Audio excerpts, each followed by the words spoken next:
Génesis capítulo 45, verso 1. Vamos a continuar con esta serie, Viviendo el propósito de Dios. Y este es el tema número 14 de esta serie.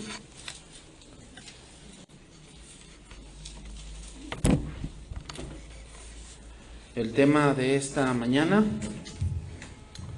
se titula Yo soy José. Yo soy José.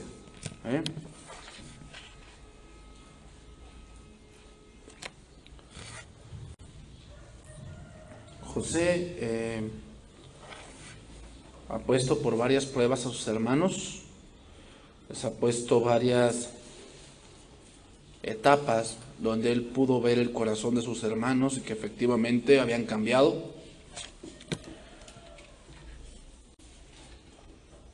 Y debemos entender, hermanos, que cada vez que Dios pone una prueba en tu vida, que te pone algunas cosas que son difíciles, Dios se quiere revelar más a ti, te quiere enseñar más cosas.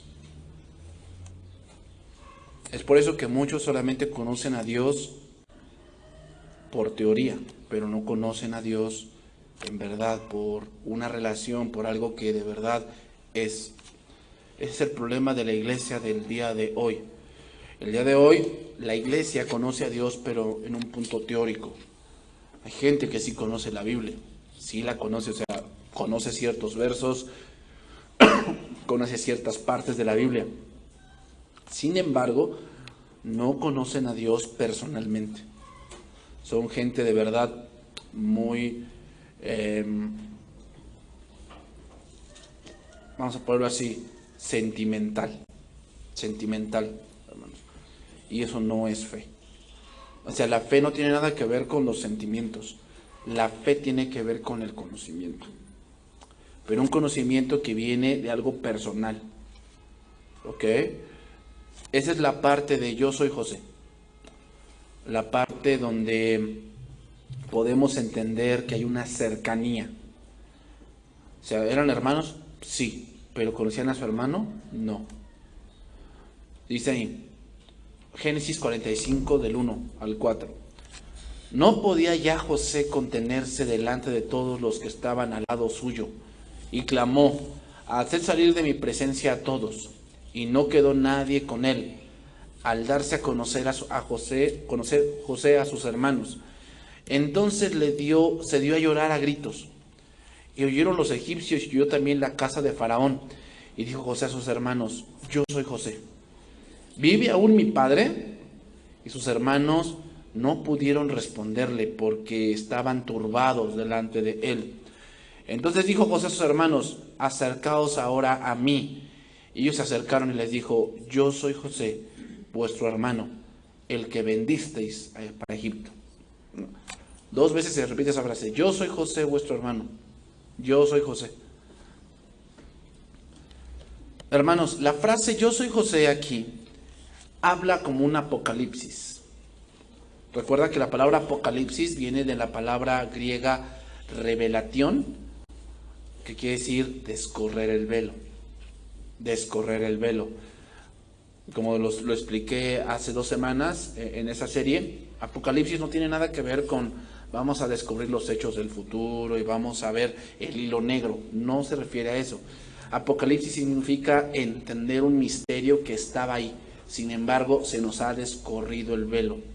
Eso significa Apocalipsis. O sea, es algo que ya se dijo. O sea, todo lo del Apocalipsis, hermanos, ya fue dicho en el Antiguo Testamento. El Apocalipsis es descorrer el velo de algo que ahí estaba, pero que no estaba oculto. ¿Ok?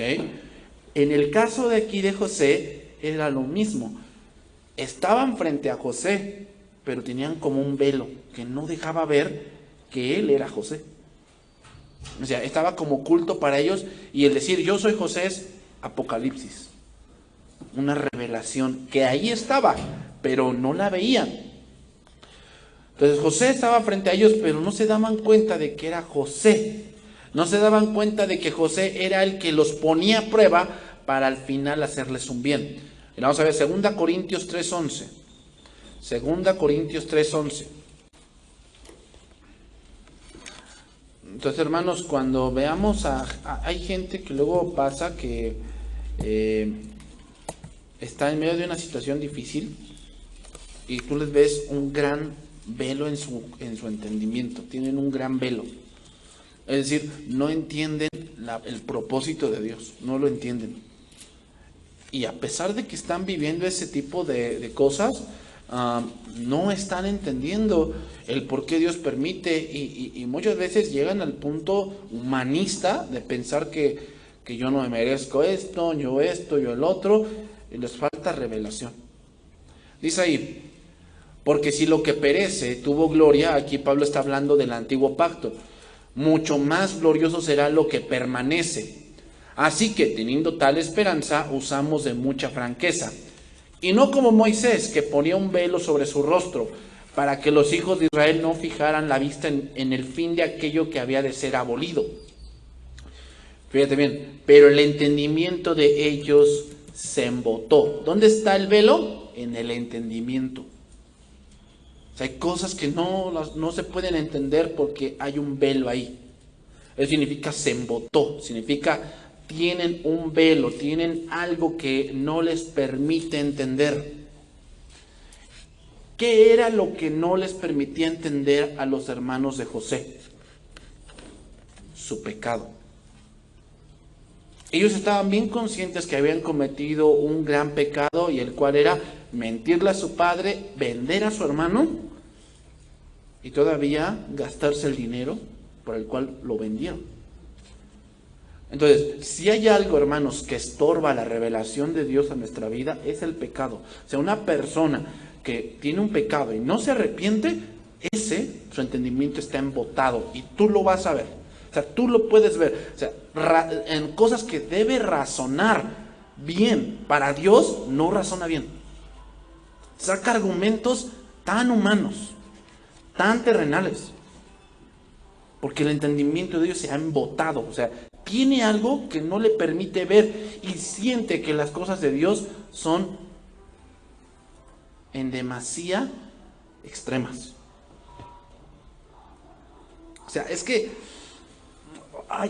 ver las cosas así como que es muy extremo, ¿no crees, pastor? Es muy extremo. O sea, hay que ser más flexibles. Hay cosas, hermanos, en las que no podemos ser flexibles. No estoy diciendo que seamos duros en todo, pero hay cosas en las cuales no podemos ser flexibles. Te voy a decir una, la doctrina de Jesús. Ese es el problema del día de hoy.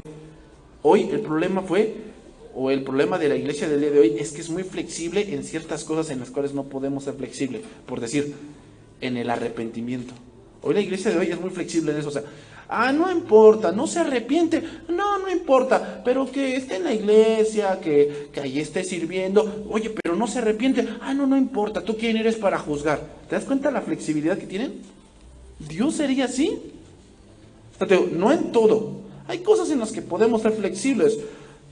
No lo sé, por decir, en la comida, ¿no? Así lo dice Pablo en Romanos 13, en Romanos 14, o sea, dice, para algunos un día es bueno y para otros es malo y para unos todos los días son iguales y para otro uno come legumbres, el otro come carne. No, somos flexibles, o sea, a mí no me afecta si tú comes legumbres, si eres vegano, si eres, no lo sé, a mí no me afecta.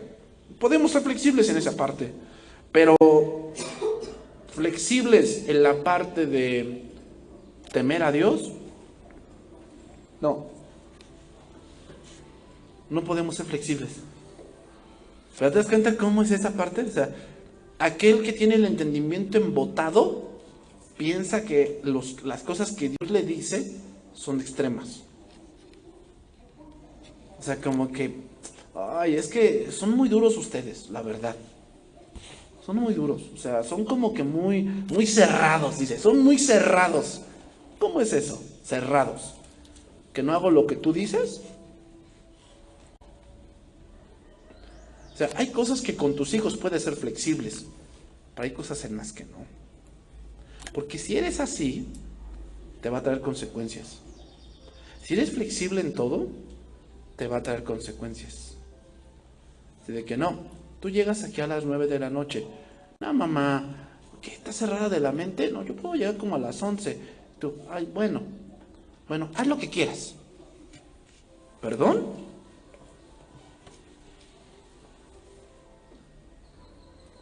¿Y sabes que eso te va a traer consecuencias? Del ser flexible en ese tipo de cosas. Hay cosas en las que puedes ser flexible. Sí, yo lo entiendo, sí. Hay cosas en las que puedes ser flexible. Pero hay cosas en las que no. Y si tú eres flexible en esa parte, te va a traer consecuencias. Y esa es la consecuencia que ha traído a la iglesia. El empezar a ver gente que ha sido muy flexible ha hecho que la iglesia se vuelva un circo. Se vuelve un circo. Porque ya no se predica la palabra de Dios, sino se viene a entretener a la gente. Eso es flexibilidad, porque, ay, pues es que el hermanito de la alabanza me dijo que, pues este ritmo está pegajoso, este ritmo es el de hoy. Así que hay que meterlo a la iglesia y tú eres flexible. O sea, como que no lo analizamos, no vemos. Y eso, el mundo, hermanos, ¿qué atrae? El mundo. O sea, si metemos el mundo acá, pues obviamente sí va a atraer gente. Pero ¿qué tipo de gente va a atraer? Del mundo. Porque el mundo ama lo suyo. Entonces dice ahí, el entendimiento de ellos se embotó, porque hasta el día de hoy, cuando leen el antiguo pacto, les queda el mismo velo no descubierto, el cual por Cristo es quitado. Pero, y aún hasta el día de hoy, cuando se lee a Moisés, el velo está puesto sobre el corazón de ellos. Aquí el corazón se refiere a la mente, hermanos, la mente. En su mente está puesto ese velo. Pero cuando se conviertan al Señor, el velo se quitará. ¿Cuándo se dieron cuenta sus hermanos de José? Dices, cuando él les dijo, sí, pero ¿sabes cuándo fue? Cuando se humillaron.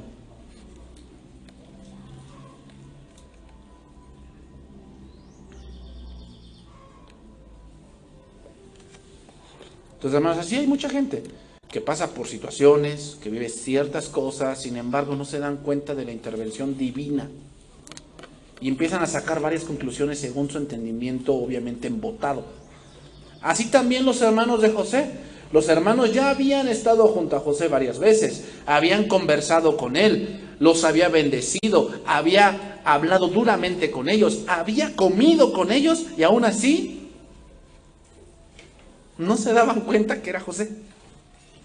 Nos hace pensar en Felipe y Tomás. Te lo voy a leer, Juan 14:4. Y sabéis a dónde voy y sabéis el camino. Y le dijo Tomás, Señor, no sabemos a dónde vas. ¿Cómo pues podemos saber el camino? Jesús les dijo, yo soy el camino y la verdad y la vida, y nadie viene al Padre si no es por mí. Si me conocéis a mí, también conocéis a mi Padre, conoceríais. Y desde ahora le conocéis y lo habéis visto. Y Felipe le dijo, Señor, muéstranos al Padre y nos basta. Jesús le dijo, tanto tiempo hace que estoy con vosotros y no me has conocido, Felipe. El que me ha visto a mí, ha visto al Padre. Porque pues dices tú, muéstranos al Padre. ¿Verdad? Así estaban también los discípulos. Tanto tiempo habían estado con el Maestro, 3 años con él, y que estaban verdes. Estaban verdes. Todavía no conocían de verdad las profundidades del Evangelio. Hermanos, esto también nos enseña otro punto igual, que muchas veces, como seres humanos, tenemos pensamientos de cierto punto. De cierto punto. No lo sé. Voy a divagar. Imaginémonos que vamos a hablar de un tema sobre cómo limpiar las escaleras, ¿no? ¿Cómo limpiar las escaleras? Y yo te digo, vamos a limpiarlas de arriba para abajo. De arriba para abajo vamos a empezar y vamos a bajar y las limpiamos. No, pero es que cuando yo tenía 15, 14, 13, 20 años, yo la limpiaba de abajo para arriba. Tienes un punto en tu mente. El problema, ¿sabes cuál es eso? Que no te dejas enseñar. Ese es el problema. Y si no te dejas enseñar, hermano, si no te dejas enseñar, vas a ir de error en error. Porque no el hecho de que sepas algunas cosas tienes la verdad. No. Tienes que dejarte enseñar. Un sabio hace eso. Así dice la palabra. Reprende al sabio y adquirirá sabiduría. Reprende al necio y te odiará. Te odiará. Si alguien que es sabio y lo reprenden, pues sí, no quiere decir que su carne no se enoje. Pues obviamente que sí, somos carne. Pero se calla y analiza y aprende. Pero alguien que es necio no se somete, porque él piensa que tiene la razón. Esa es tu mente, tu mente. Vete, voy a darte otro ejemplo. Lucas 24:13. Aquí el contexto es el camino de Emaús. Y dice aquí: he aquí, dos de ellos iban el mismo día a una aldea llamada Emaús, que se estaba a 60 estadios de Jerusalén, e iba hablando entre sí de todas aquellas cosas que habían acontecido. Sucedió que mientras hablaban y discutían entre sí, Jesús mismo se acercó y caminaba con ellos, mas los ojos de ellos estaban velados, dice ahí, para que no conociesen. Estaban velados. ¿Por qué razón? Lo explica más adelante. Les dijo: ¿qué pláticas son estas que tenéis entre vosotros mientras camináis? ¿Y por qué estáis tristes? Respondiendo uno de ellos dijo, que se llamaba Cleofas, le dijo: ¿eres tú el único forastero en Jerusalén que no ha sabido las cosas que en ellas han acontecido estos días? Entonces les dijo: ¿qué cosas? Ellos le dijeron: de Jesús Nazareno, varón profeta, poderoso en obra y en palabra delante de Dios y de todo el pueblo, y cómo le entregaron los principales sacerdotes y nuestros gobernadores a sentencia de muerte y le crucificaron. Y aquí viene el por qué estaban velados. Pero nosotros esperábamos que Él era el que había de redimir a Israel.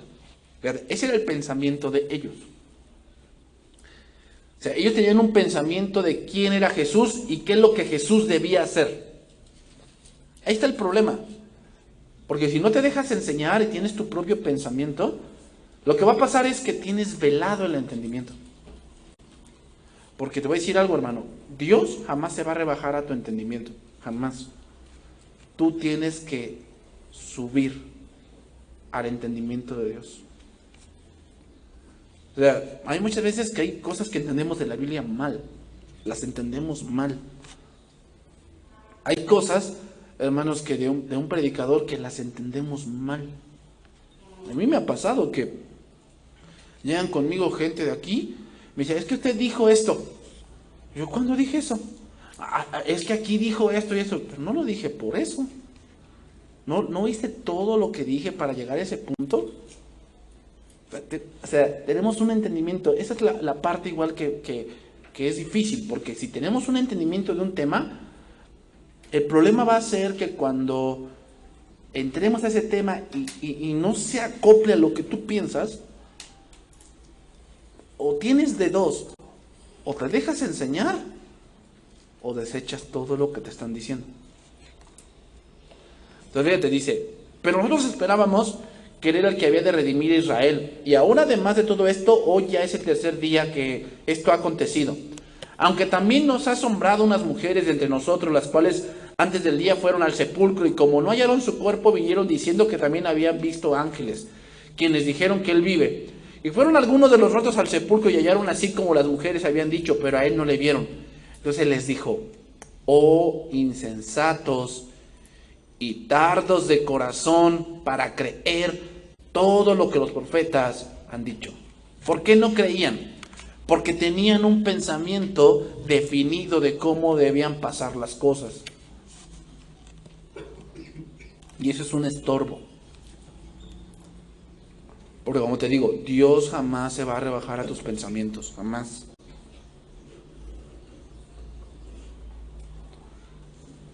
Ahora vamos a contestar varias preguntas para comprender la frase yo soy José. Vamos a contestar varias preguntas. Pregunta número 1. Pregunta número 1. ¿Cuándo se reveló José a sus hermanos? ¿Cuándo fue ese momento? ¿Cómo supo José que ese era el momento adecuado para decirles yo soy José? La respuesta es porque se humillaron. Cuando de verdad, hermanos, solamente su vida dependía de José. Es decir, la copa había sido hallada en el costal de Benjamín. Ellos dijeron, todos seremos tus siervos, porque él no se puede quedar. Todavía Judá le dijo, es que yo no puedo volver sin mi hermano, porque si vuelvo sin mi hermano, mi padre se va a morir. O sea, toda la vida, no solamente de ellos, sino de su padre, ¿de quién dependía? De José. Eso nos dice un principio. Dios solamente te va a revelar cosas cuando tu vida dependa de Él. Solamente dependa de Él. O sea, aquí no hay plan B, plan C, plan H, plan Z. No. El único plan es depender de Jesús. Cuando suceda eso, Dios te va a enseñar. Se va a revelar a ti, te va a decir, yo soy Jesús. Solamente ahí. Fíjate, existen muchos cristianos hoy que están siguiendo desde hace décadas a Jesús, que experimentan sus bendiciones y también reciben respuestas a sus oraciones. Saben que Jesús es el Salvador del mundo, pero a pesar de esto no pueden decir con certeza, Él es mi Salvador personal. No lo pueden decir. O sea, saben que Dios existe, saben que sí Jesús, saben que la iglesia, saben que la Biblia, saben que deben de orar, saben que deben de leer, saben que esto y esto y esto y esto y esto. Pero si yo te preguntara, ¿alguna vez has hablado con Dios y que de verdad Dios te responda? ¿Que sabes que en el problema más difícil Jesús está a tu lado? ¿Que sientes de verdad su presencia? Y no estoy hablando de cuando cantamos, estoy hablando en lo personal. Eso, hermanos, es una dicha de pocos. Es una dicha de pocos, porque solamente pocos tienen una relación con Jesús. Hermano, una cosa es tener conocimiento intelectual y tener letras en la cabeza, y otra muy diferente, que Jesús se te revele. Es muy distinto. Porque te digo, mucha gente sí sabe la Biblia, sí la sabe. O sea, saben versículos y sabe contextos y sabe, incluso hasta yo he encontrado homosexuales que saben la Biblia, obviamente para justificar su pecado, la saben. La pregunta es, ¿por qué si saben la Biblia, por qué no conocen lo que Dios dice? Porque una cosa es tener letras y otra cosa es tener una relación con Dios. Todo aquel que utiliza la Biblia para excusarse de algo que está haciendo y que a Dios no le agrada, ese no tiene relación con Dios. Hay una mujer que sale en la televisión que hace juicios y toda la cosa, pero esta mujer apoya el lesbianismo. Y le preguntaron, ¿y usted cree en Dios? Sí, yo creo en Dios. Y le preguntaron, ¿cuál Dios? Pues Dios. Dice, yo no sé cuál Dios, pero hay un Dios y yo creo en ese Dios. Y Dios es amor. Y tiene conocimiento intelectual. ¿Pero de verdad conoce a Dios? No. Mira, anota este verso, Salmo 51:16, dice esto. Porque no quiere sacrificio que yo lo daría, no quieres holocausto. Los sacrificios de Dios son el espíritu quebrantado, al corazón contrito y humillado, tú no despreciarás, oh Señor. ¿Cuándo Dios se revela a alguien? Cuando se humilla. Cuando dice, Señor, de verdad, no sé, enséñame. De verdad, o sea, sí, tendré muchos títulos, haber terminado un instituto, pero hay cosas, hermanos, que necesitamos de verdad humillarnos ante Dios y decirle, Señor, enséñame, porque aquí no sé qué hacer. La verdad, no sé qué hacer. O sea, todo ahí mi conocimiento, todo ahí no me sirve. Yo necesito que me enseñes, porque no sé. No quiero equivocarme aquí. Hermanos, hay decisiones que son cruciales, en serio. Y si no nos dejamos enseñar por Dios, van a ser una carga en nuestra vida.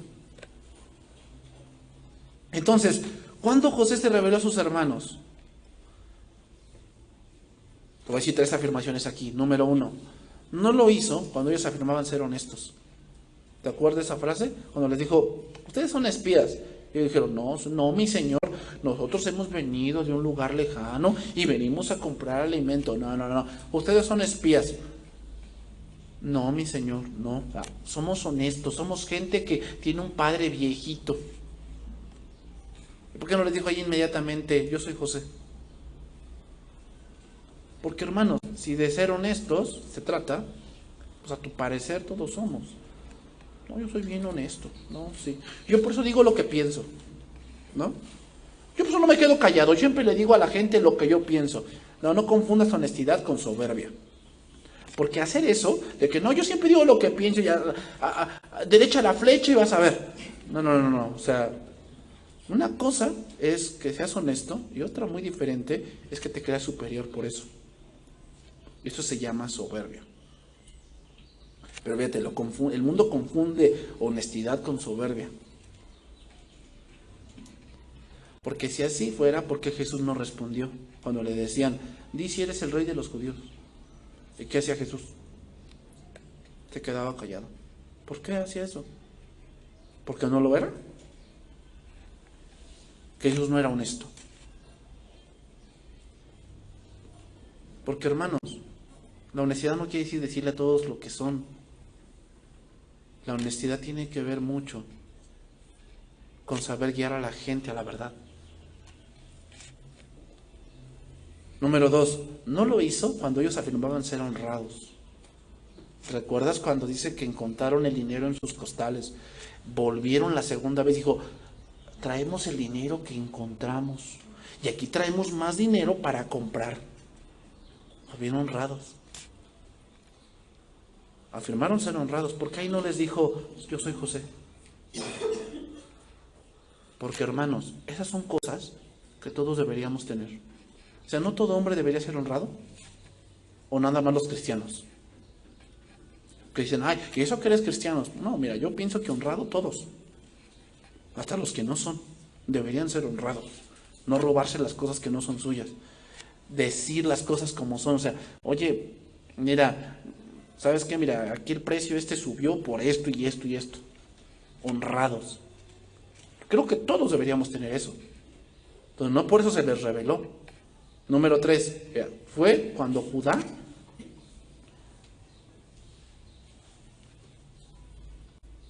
mostró un cambio de actitud en su corazón. Ahí se le reveló. Y eso, hermanos, pocos.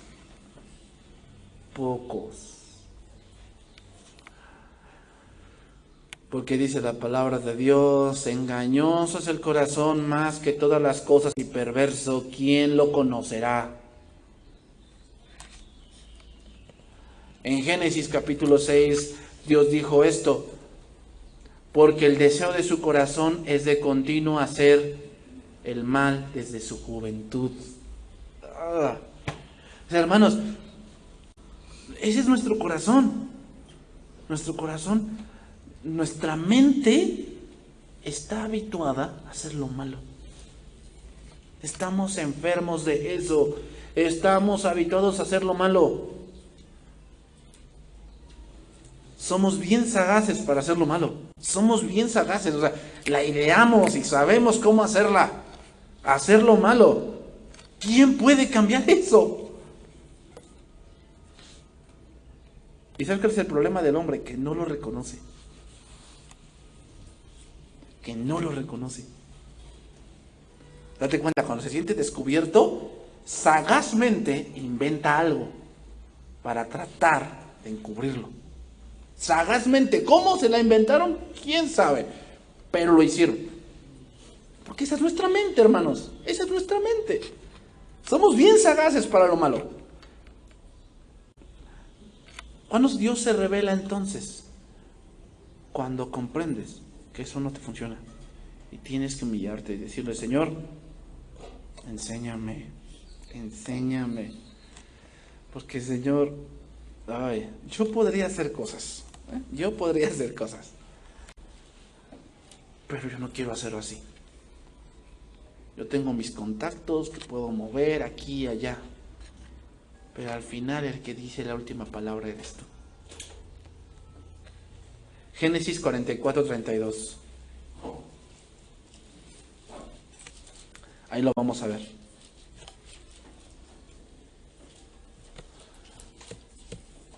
Génesis 44:32. ¿Cómo tu siervo salió por fiador del joven con mi padre? Aquí está hablando Judá, diciendo, si no te lo vuelvo a traer, entonces yo seré culpable ante mi padre para siempre. Te ruego, por tanto, que quede ahora tu siervo en lugar del joven, por siervo de mi señor, y que el joven vaya con los hermanos. Porque, ¿cómo volveré yo a mi padre sin el joven? No podré, por no ver el mal que sobrevendrá a mi padre. Esa parte, hermanos, José vio su amor auténtico por su hermano. Amor que con él no tenía.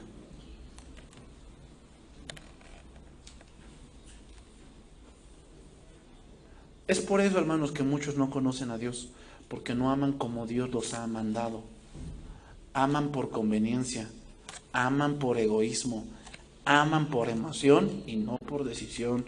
Por eso dice la palabra en Primera de Pedro, que aquel hombre que maltrata a su esposa, su oración tiene estorbo. ¿Por qué? Porque no ama como Dios le ha mandado que ame. Lo hace por egoísmo. ¿Cómo es el egoísmo? Si tú me das, yo te doy. Ese es el egoísmo. Si tú me das tiempo, yo te doy tiempo. Si no, pues bye, bye. Ese es egoísta. Porque tú piensas, o sea, ¿a qué vas al matrimonio? ¿A que te hagan feliz? ¿A eso vas? Es que no, es que si yo no soy feliz, yo me tengo que ir. Qué egoísta eres. Ese es el amor eros del mundo. ¿Cuál es el amor ágape? El amor sacrificial. ¿Cómo es ese? Que a veces tienes que sacrificar tu ego y decir, yo la voy a amar. Oye, pero ella no te ama, ya hasta te dijo que, como subiste de peso, pues ya no te ama, la verdad. ¿No? Yo la amo y la perdono, lo que dice. Ay, pues qué tonto.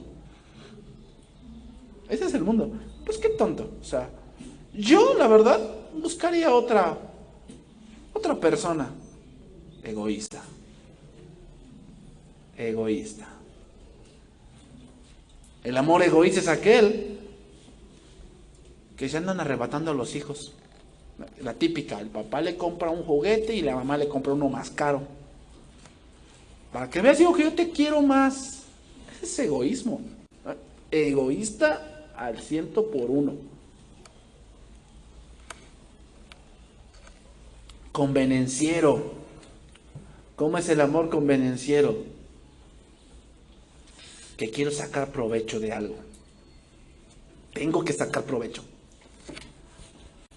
O sea, si ella, su papá es, o sea, oye, pastor, pues el papá de ella es dueño de las carnicerías. Pues a ver si tengo un huesito. No la amo, pero la aguanto para ver qué saco. Convenenciero. Convenenciero. ¿Cuál es el amor convenenciero? Que me satisfaga mis deseos. Y no solamente personales, sino hasta sexuales. Ese es el amor convenenciero. Yo tengo que salir satisfecho. ¿Y ella?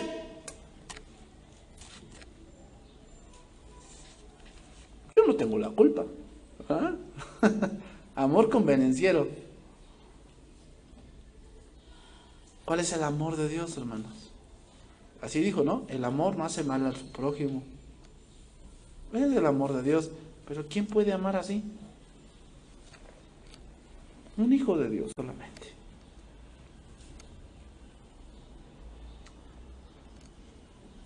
¿No? Es el amor que el esposo, pues a lo mejor recibe algún agravio y el esposo llega y sigue trayendo el pan para su casa. Es aquel amor donde el esposo es bien difícil y la esposa aún así lo respeta. Ese es el amor ágape. Pues sí, el mundo te va a decir, eres una tonta, eres un tonto. Hermanos, es que ese es el amor que el mundo no conoce. Es lógico que te digan eso. Esa es la razón por la que muchos tienen un entendimiento egoísta, pensando de voy a hacer si él o ella hace. Bueno, yo voy a hacer si Dios me da. Bueno, yo voy a hacer, pero estas son mis condiciones. Cálmate, si no estás en la empresa Procter & Gamble, pues no. De que yo voy a hacer esto bajo mis condiciones. Ese tipo de razonamiento, hermanos, hace que la revelación de Jesucristo a tu vista sea muy limitado. Muy limitado. ¿Por qué? Porque te basas en lo terrenal y ahí Jesús no se puede revelar. Otra pregunta, segunda pregunta. ¿Qué reveló José a sus hermanos? ¿Qué les reveló? ¿Eso qué? Les reveló que él era José, pero ¿hacia dónde te lleva eso? Hermano, cuando tú conoces algo de Jesús, de Dios, ¿hacia dónde te lleva? ¿Hacia dónde te debe de llevar esa revelación? Bueno, vamos a ver, dice ahí Génesis 45:3. Génesis 45:3. Y dijo José a sus hermanos: yo soy José, ¿vive aún mi padre? Y sus hermanos no pudieron responderle, dice, porque estaban turbados delante de él. Entonces dijo José a sus hermanos: acercaos ahora a mí. Y ellos se acercaron y dijo: yo soy José, vuestro hermano. ¿Qué les reveló primero? Que era su hermano. ¿Sabes qué les reveló? El perdón.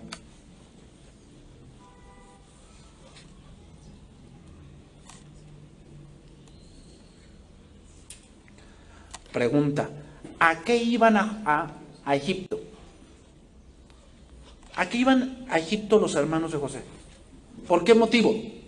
Porque iban a traer víveres para que pudiesen pasar los años de hambre. A eso iban. Ahora, en ese momento, ¿qué era más importante? ¿El pan o José? El pan. A eso iban. Jesús dijo esto: de cierto os digo, no os dio Moisés el pan del cielo, mas mi Padre os da el verdadero pan del cielo. Porque el pan de Dios es aquel que descendió del cielo y da vida al mundo. Le dijeron: Señor, danos siempre este pan. Jesús les dijo: yo soy el pan de vida. El que a mí viene nunca tendrá hambre, y el que en mí cree no tendrá sed jamás. Pregunta: ¿qué era más importante para la multitud, el pan o Jesús? El pan, porque les dijo: Señor, danos siempre este pan. Y Jesús les dice: a ver, lo importante no es el pan, yo soy el pan. O sea, lo importante soy yo, no el pan. Yo soy lo importante. Entonces José les dijo: yo soy José, su hermano. Y Jesús les dijo: yo soy el pan de vida. Algo que debemos aprender aquí, hermanos, no es que tengas una religión.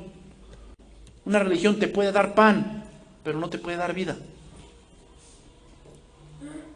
Aquí no es una religión, hermanos. Aquí es tener de verdad la vida de Dios. Jesús se tiene que volver lo más importante para ti. Eso es tener el pan de vida. Que Jesús tenga la prioridad. Hermanos, tu familia un día se va a ir. Tu juventud un día se va a ir. Tus fuerzas un día se van a ir. Pero Jesús jamás se irá. Jesús debe volverse el centro de todo. Debe volverse lo más importante. Por eso dijo Pablo: para mí el vivir es Cristo y el morir. ¿Qué significa el vivir es Cristo? Que para mí el centro de mi vida cristiana es Cristo, no es el pan, sino el verdadero carácter de Jesús. Ese es el motivo de vivir.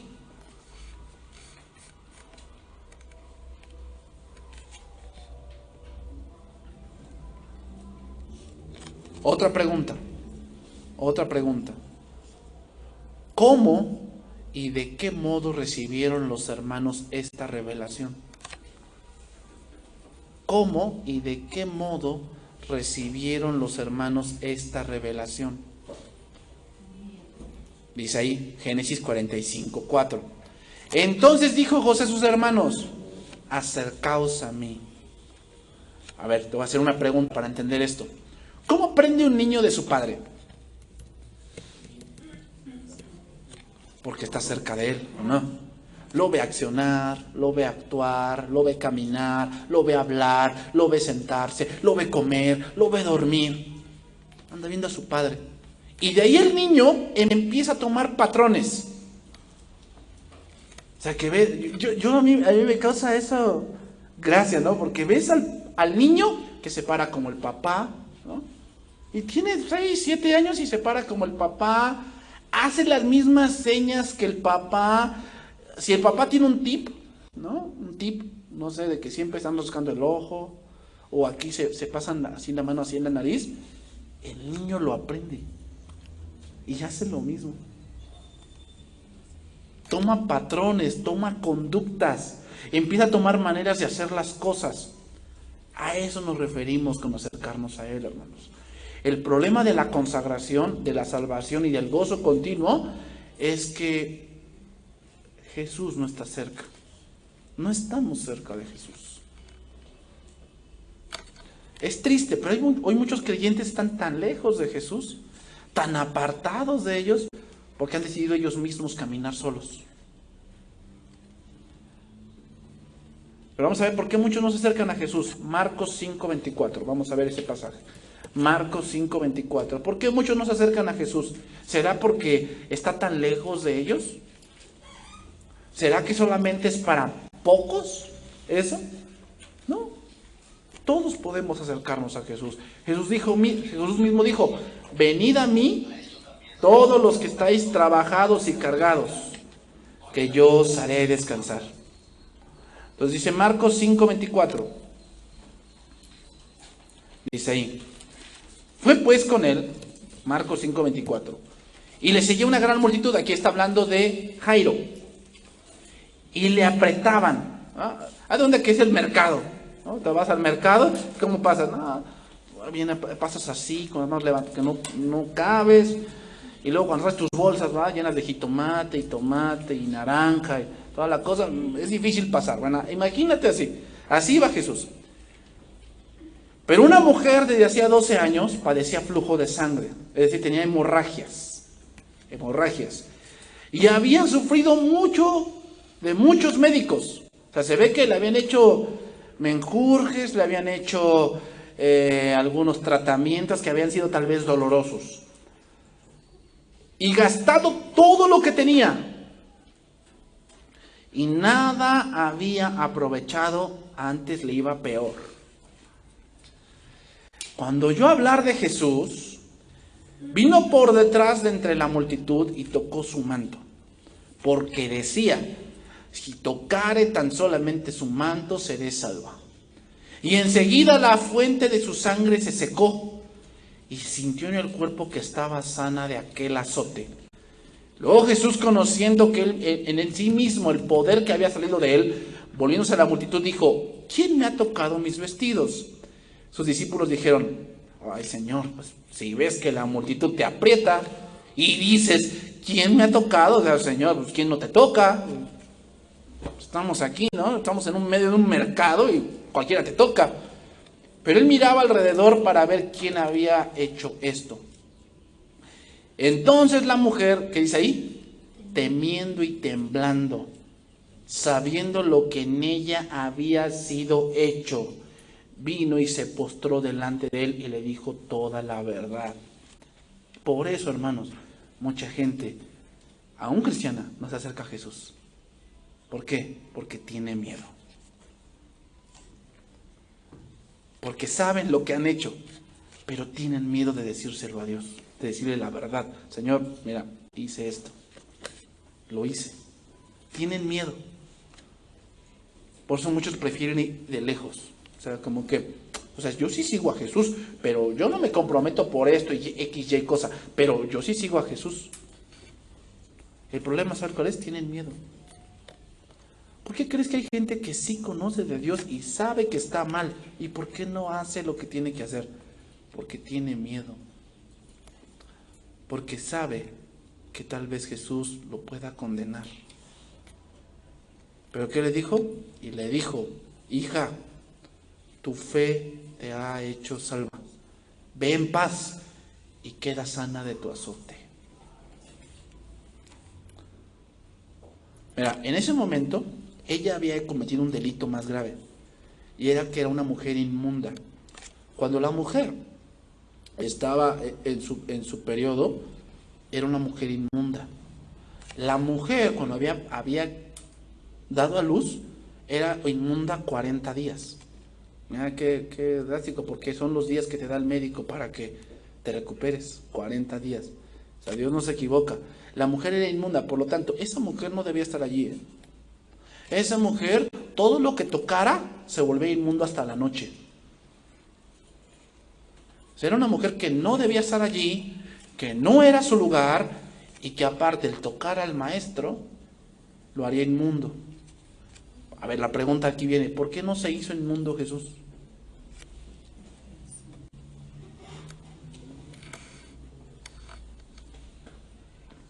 Ahí entra lo que dice Romanos: cuando abundó el pecado, sobreabundó la gracia. Jesús es mayor que cualquier pecado. Pero ¿por qué a veces la gente no entiende eso? O sea, le decimos, oye, acércate a Jesús, no importa lo que hayas hecho, Él te va a perdonar. Porque tienen el entendimiento embotado. Es que yo pienso que este pecado Dios no me lo puede perdonar.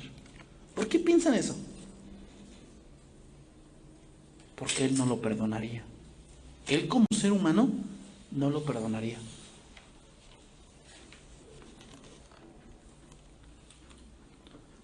Pero Jesús es Dios. Jesús mismo lo dice. Y esta es la condenación, que la luz vino al mundo y los hombres amaron más las tinieblas que la luz, porque sus obras eran malas. Porque todo aquel que hace lo malo aborrece a la luz y no viene a la luz. ¿Por qué? Para que sus obras no sean reprendidas. ¿Por qué hay muchos que no vienen a la luz? Porque tienen miedo de que sus obras sean ¿qué? Reprendidas. Los hermanos de José al principio no querían acercarse a José. ¿Por qué? Porque su pecado los atacaba. Por eso muchos no quieren tener una relación íntima con Jesús, porque cuando sienten que son indignos, se sienten manchados, prefieren estar lejos.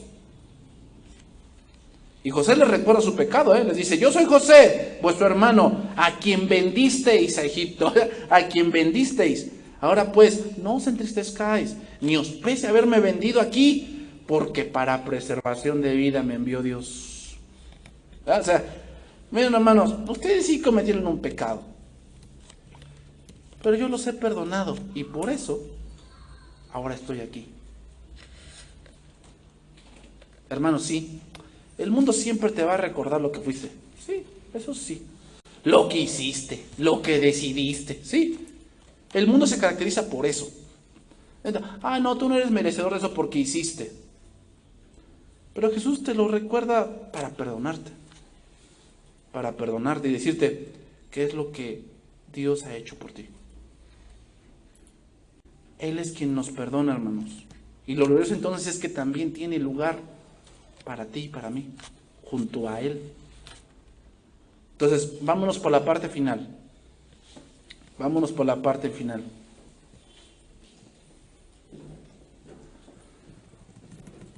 ¿Qué más entendieron? Esa es la tercera pregunta. ¿Cuarta o tercera? Tercera.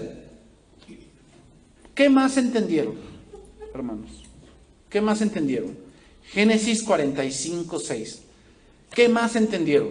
Bueno, dice ahí: pues ya ha habido 2 años de hambre en medio de la tierra, y aún quedan 5 años en los cuales ni habrá arada ni siega. Y Dios me envió delante de vosotros para preservaros posteridad sobre la tierra y para daros vida por medio de una gran liberación. Así pues, no me enviéis acá vosotros, sino Dios, para que me ha puesto por padre de Faraón y por señor de toda su casa y por gobernador de toda la tierra de Egipto. ¿Qué más entendieron los hermanos de José?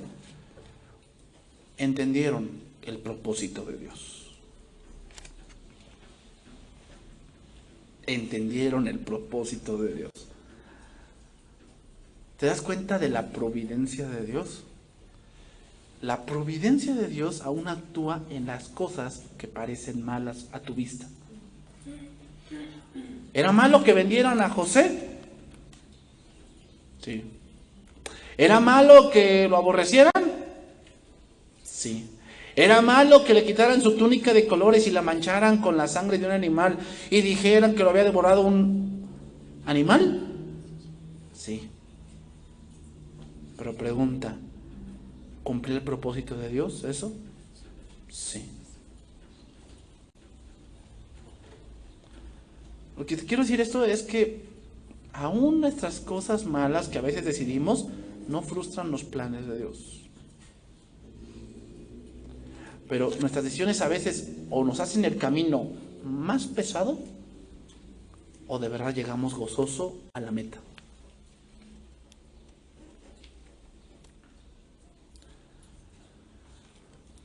¿Qué quiere decir esto, hermanos? Quiere decir, hermanos, que cuando estás cerca de Jesús vas a entender muchas cosas que pasaron en tu vida y vas a entender que eso te empujó a cumplir un propósito.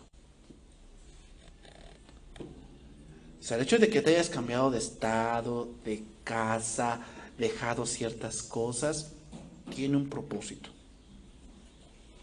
¿Cuál? Ese tú y Dios. Pero solamente vas a saber ese propósito si tienes relación íntima con Jesús. Solamente así. ¿Cuándo entendieron el propósito de Dios los hermanos de José? Cuando se acercaron a él y José les dijo, faltan 5 años de hambre todavía. Ellos no sabían que Faraón había soñado un sueño y que eran 7 años de abundancia y 7 años de hambre. Ellos no lo sabían. Hasta ahorita lo supieron porque se acercaron a José.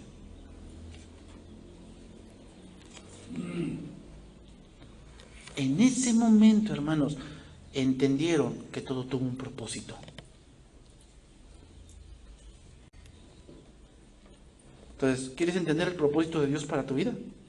Entonces, es que yo no sé qué vaya a pasar. ¿Quieres entenderlo? Primeramente, necesitas estar cerca de Jesús. Cerca de Jesús. Que Él te enseñe. Y número 2, necesitas tener su palabra. Hermano, Confucio dijo esto. Y tiene una parte de sabiduría. Dijo, no le sirve a un barco el viento favorable si no tiene rumbo. No le sirve a un barco el viento favorable si no tiene rumbo. Es lo mismo. ¿Qué quieres lograr? Entonces, no, yo quiero conocer más a Jesús, quiero honrarlo. Dios te va a dar ese viento para que llegues ahí. Pero si no tienes rumbo, ¿de qué te sirve? ¿De qué te sirve tener mucha revelación si no quieres obedecerla? O sea, de nada sirve un viento favorable a un barco si no tiene rumbo. Va a la deriva. Terminamos con ese pasaje. 1 Timoteo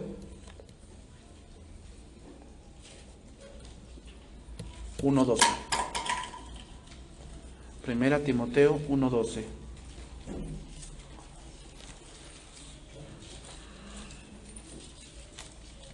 Dice ahí, doy gracias al que me fortaleció, a Cristo Jesús nuestro Señor, porque me tuvo por fiel poniéndome en el ministerio. Habiendo yo sido antes blasfemo, perseguidor e injuriador, mas fui recibido a misericordia porque lo hice por ignorancia e incredulidad. Ahí esa palabra ignorancia, hermanos, se refiere a que su entendimiento de Pablo estaba embotado. Porque no era un ignorante. O sea, fariseo de fariseos, hebreo de hebreos. En cuanto a la ley, irreprensible. No era un ignorante. Aquí ignorancia se traduce como mi entendimiento estaba embotado. Lo hacía por mí. No por Dios, por mí. Pero la gracia de nuestro Señor fue más abundante con la fe y el amor que es en Cristo Jesús. Palabra fiel y digna de ser recibida por todos, que Cristo Jesús vino al mundo para salvar a los pecadores, de los cuales yo soy el primero. ¿Sabes qué quiere decir eso? Pablo entendió el propósito de Dios. Pablo lo entendió. Pregunta, ¿cómo llegó ahí? Porque todos los judíos pensaban que el Mesías tendría que liberarlos de Roma. Y que tendría un gran ejército, y entonces los liberaría y serían una nación grande como en los días de Salomón. Ese era el pensamiento de los judíos. ¿Cómo llegó allí Pablo? Comunión. Te vas a dar cuenta en tu comunión que no era lo que tú pensabas. Pero te digo, tenemos una idea de cómo las cosas deben ser. Cuando tienes comunión con Jesús, te vas a dar cuenta que mucho de lo que piensas no es lo que Dios piensa.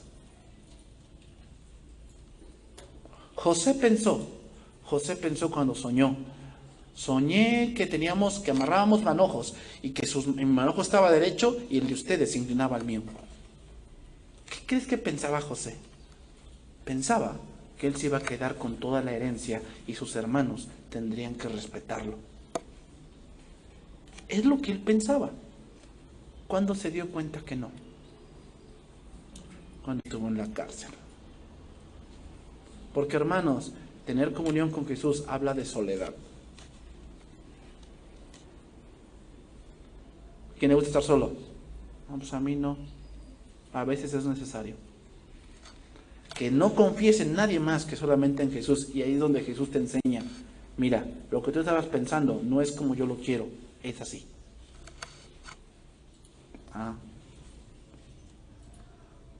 Por tanto, al Rey de los siglos, inmortal, invisible, al único y sabio Dios, sea honor y gloria por los siglos de los siglos. Amén. ¿Por qué dijo esa doxología?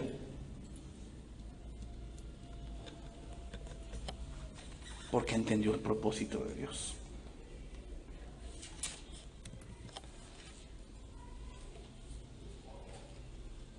José, para terminar, les dijo a sus hermanos: daos prisa, id a mi padre y decidle: así dice tu hijo José, Dios me ha puesto por señor en todo Egipto, ven a mí y no te detengas, habitarás en la tierra de Gosén, estarás cerca de mí, tú y tus hijos y los hijos de tus hijos, tus ganados, tus vacas y todo lo que tienes, allí te alimentaré, pues aún quedan 5 años de hambre. ¿Sabes qué significa eso, hermanos? Y con eso termino.